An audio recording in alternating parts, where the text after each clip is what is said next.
Hi, കഴിഞ്ഞ ദിവസം English ചലഞ്ചിൽ തന്ന 3 സെന്റൻസുകൾ നമുക്കൊന്ന് ഡിസ്കസ് ചെയ്താലോ? My sister will come from London next week. ഈ സെന്റൻസ് സിമ്പിൾ ഫ്യൂച്ചറിലുള്ള ഒരു സെന്റൻസ് ആണ്. ഈ ടെൻസ് ഫ്യൂച്ചറിൽ നടക്കുന്ന ഏതൊരു ആക്ഷൻ പറയാൻ നമുക്ക് ഉപയോഗിക്കാം, അല്ലേ? അപ്പോൾ ഈ ഒന്നാമത്തെ ഓപ്ഷൻ ശരിയായിട്ടുള്ള ഒരു സെന്റൻസ് ആണ്. നമുക്ക് അടുത്ത സെന്റൻസ് നോക്കിയാലോ? My sister comes from London next week.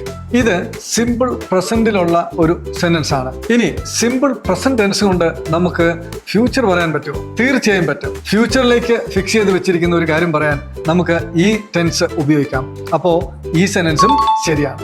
ഇനി നമ്മുടെ അവസാനത്തെ sentence, my sister is coming from London next week. ഇത് പ്രസന്റ് കണ്ടിന്യൂസ് ടെൻസിലുള്ള ഒരു സെന്റൻസ് ആണ്. ഇനി പ്രസന്റ് കണ്ടിന്യൂസ് കൊണ്ട് ഫ്യൂച്ചർ പറയാൻ പറ്റുമോ?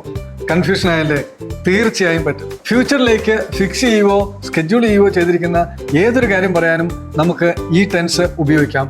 അപ്പോൾ ഈ സെന്റൻസും ശരിയാണ്. ഇനി ഇതിൻ്റെ കൂടെ ഞാൻ ഒരു കാര്യം കൂടെ പറഞ്ഞു തരട്ടെ. സാധാരണ നമ്മൾ ടെൻസുകൾ പഠിക്കുന്ന സമയത്ത് അതിൻ്റെ ഒരു യൂസ് മാത്രമേ പഠിക്കാറുള്ളൂ. ടെൻസസ് സിറ്റുവേഷൻ അനുസരിച്ച് ഡിഫറെൻറ്റ് മീനിങ്ങിൽ ഉപയോഗിക്കാറുണ്ട്. ടെൻസസിൻ്റെ യൂസസ് കൃത്യമായി മനസ്സിലാക്കിയാൽ ഇംഗ്ലീഷ് പ്രോപ്പറായി സിറ്റുവേഷനിലായി നമുക്ക് ഉപയോഗിക്കാൻ പറ്റും. ഇത്തരത്തിലുള്ള ഇൻഫോർമേറ്റീവ് വീഡിയോസിനായി follow Med City School of English.